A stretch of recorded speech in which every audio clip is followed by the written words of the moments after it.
क्षेत्र है जहाँ शंकर बैठते हैं। ते धन्याम सर्व लोकेशु ते पूजाम सर्व देवते श्री शिव बन्यास मनसो वसंतरा निरामया। समझ गए बात। जो यहाँ पर पूजा पाठ करता बल उसको तीनों लोगों के देवता पूजेंगे। ये महत्व है इस माटी का। यह धर्मशिला है। क्या हुआ था, ये गंगा है, ये यमुना है। ये गंगा उत्तरकाशी से आई है तुम्हारी, और ये यमुना यमुनोत्री से आई है। किसने बुलाई है? कृष्ण भगवान ने। कैसे बुलाई है कि गंगे यमुने तो पांडवों के लिए बुलाई थी। महाभारत युद्ध हुआ था। महाभारत युद्ध में गोत्र हत्या, वंश हत्या, गुरु हत्या पांडवों के ऊपर लगी थी। समझिए बात। गुरु को भी मार दिया था, तो पाप लग गया। जब युद्ध समाप्त हुआ तो धर्मराज विस्तृत धर्म के प्रतीक थे, जो भी देवतुल्य थे, उन्होंने समझ किया कि हमारे ऊपर पाप लग गया। उन्होंने कृष्ण भगवान से प्रश्न किया, हे बाबा हमारे ऊपर पाप लग गया, अब ये बताओ ये पाप का निवारण कहाँ होगा? तो कृष्ण भगवान ने कहा उत्तराखंड में जाओ, शंकर भगवान की पूजा करो। शंकर भगवान की पूजा करने से ये पाप नहीं होगा। वो हस्तिनापुर से पैदल चले यहाँ के लिए, और इन जंगलों में से उस समय गाड़ी मोटर नहीं थी। गाड़ी मोटर पैदल आए इन जंगलों से होते, कई दिन लगे उनको यहाँ आते आते। यहाँ का नाम उस समय मांडी गांव था। समझ लीजिए बात। यहाँ मांडी गांव में आए वो और बैठ गए। उनको भगवान नहीं मिले।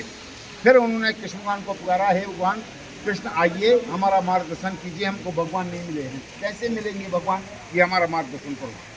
कृष्ण भगवान जी प्रकट हुए। कृष्ण भगवान ने यहाँ पर सबसे पहले आकर के गंगा यमुना का आह्वान किया, हे गंगे हे यमुने प्रकट हो जा। मेरे शिष्य आए हैं पांडव, मेरे भक्त आए हैं, इनके कल्याण के लिए तो यहाँ आ जा। तो गंगा गोमुख से एक धारा यहाँ मंदिर के ये बाजू से आई, यमुना यमुनोत्री से ये बाजू से आई।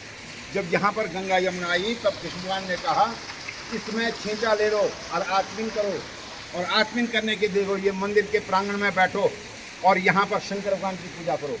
जैसे ही पांडवों ने यहाँ पर शंकर भगवान की पूजा की, वैसे ही वह भगवान यहाँ पर गुप्त रूप से प्रकट हो गए। भगवान के गुप्त रूप से प्रकट होने में, यहाँ पर गुप्त दान करने से यहाँ का नाम गुप्त काशी हो गया। मांडी गांव था पहले, उस दिन से गुप्त काशी नाम हो गया। 3 काशी हैं भारतवर्ष में, गुप्त काशी, उत्तर काशी, बनारस काशी। तीनों में विश्वनाथ बाबा हैं। सुन लो, समझ गए बात। तो तब यहाँ की पूजा का जो है विशेष है। जब भगवान ने यहाँ पर गुप्त दर्शन दिए, सूक्ष्म रूप से दर्शन दिए, तो पांडव संतुष्ट हुए। उन्होंने कहा, बाबा बहुत कठिन तपस्या की है हमने, बहुत कठिन यहाँ पर जंगलों में से होते आए हैं, आपके संपूर्ण दर्शन के लिए आए हैं, आप हमको पूर्ण दर्शन दीजिए। तो बाबा ने कहा, ये केदारनाथ मैं पूर्ण दर्शन दीजिए। बाबा उन्होंने इस मंदिर का निर्माण किया, पांडवों ने ही बनाया। बोलो, उस निर्माण करने के बाद वो केदारनाथ के लिए गए। केदारनाथ जब वो गए तो केदारनाथ में जाने के बाद उन्होंने वहाँ पर जो है भगवान की ढूंढ की, तो भगवान नहीं मिले। फिर उन्होंने कृष्ण भगवान को पुकारा, है कृष्ण भगवान जी आइए हमारा मार्गदर्शन कीजिए, कैसे हमको भगवान मिलेंगे, हमको बताइए। तो कृष्ण भगवान जी प्रकट हुए। कृष्ण भगवान ने कहा, पांडवों यहाँ पर भगवान ने भैंस का रूप धारण कर दिया है। कई भैंस चल रही हैं, उन्हीं के बीच में भगवान की भैंस बनती है। कैसे पकड़ोगे? सब भैंस एक जैसी हैं। तो भीम को कहा, एक पैर उधर रखो, एक पैर इधर रखो, और भाइयों को कहा, इनके पैर के नीचे से इन भैंसों को हाँको। जो भैंस भीम के पैर के नीचे नहीं जाएगी वही भगवान है। ऐसे करके भैंस पकड़ी गई। जो भैंस भगवान भीम के पैर के नीचे नहीं गई, वो पकड़ी गई, वही भगवान थी। भगवान ने क्या किया, जहाँ पे लिंग है शंकर भगवान का केदारनाथ में, वहाँ पे सिर डाल दिया नीचे। सिर गया कहाँ? नेपाल। वहाँ बन गया पशुपतिनाथ का मंदिर। बोलो पशुपतिनाथ महाराज की जय। जब वहाँ पशुपति, यहाँ भगवान पशु थे, तो पशु के नाथ बन गए। देखो, और यहाँ पीछे का धड़ डाला और कहा, हे पांडवों इसकी पूजा करो, तुम्हारा कल्याण होगा। लेकिन उनके साथ कृष्ण भगवान थे। कृष्ण भगवान के होने से कृष्ण भगवान ने कहा, बाबा आपने गुप्त काशी में इनको वचन दिया था कि मैं केदारनाथ में पूर्ण दर्शन दूंगा। ये पूर्ण काम हुआ। आधा तुम वो नेपाल चले गए, आधा यहाँ। कहाँ आपके वचन थे? वचनों के अनुसार इसको दर्शन दो। तो बाबा ने कहा, बोलो कृष्ण कैसे दर्शन दिया जाए इनको? तो कृष्ण भगवान ने कहा, साक्षात शंभु बैठ जाओ इस धड़ में, माता पार्वती बैठ जाओ, गणेश बैठ जाओ। तीनों के तीनों जब उसमें बैठ गए तब बन गया वो ज्योतिर्लिंग। भारत में 12 ज्योतिर्लिंग हैं और 11वां ज्योतिर्लिंग केदारनाथ बन गया। धन्य हो गए पांडव, जो संपूर्ण परिवार बैठ गया, ज्योतिर्लिंग बन गए भगवान।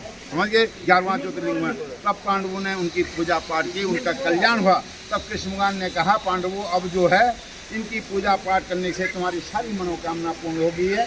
अब मैं बद्रिका आश्रम में नर नारायण के रूप में बैठा हूँ, आओ मेरी भी पूजा करो। ये यहाँ का इतिहास है, ये यहाँ का पूर्ण वर्णन है।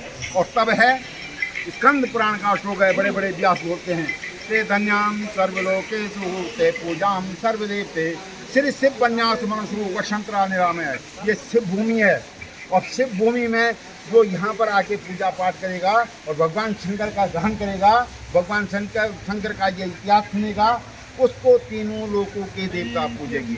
ये महत्व है यहाँ का। अब आपको ये सुनने के बाद तीनों लोगों के देवता आपको पूजेंगे। अब यहाँ पर भाई हम तो ब्राह्मण हैं, ब्रह्म देवानिमो वो ब्रह्मता जो जगत सुदामा के पैर धो के पिया था कृष्ण भगवान ने। ब्रह्म तो कम पूजनीय है, वह शंकर के गुरु हैं।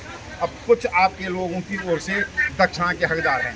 भाई तुम्हारे दक्षिणा से हमारे परिवार भी पलते हैं, सब लोगों की ओर से एक दक्षिणा होनी चाहिए। ये हमारा जरा पानी लाओ, एक संकल्प बोलेंगे, संकल्प चलेंगे। हमको वहाँ नहीं रखे, हम यही करना। ये तो कला है, कला ही पूजा है,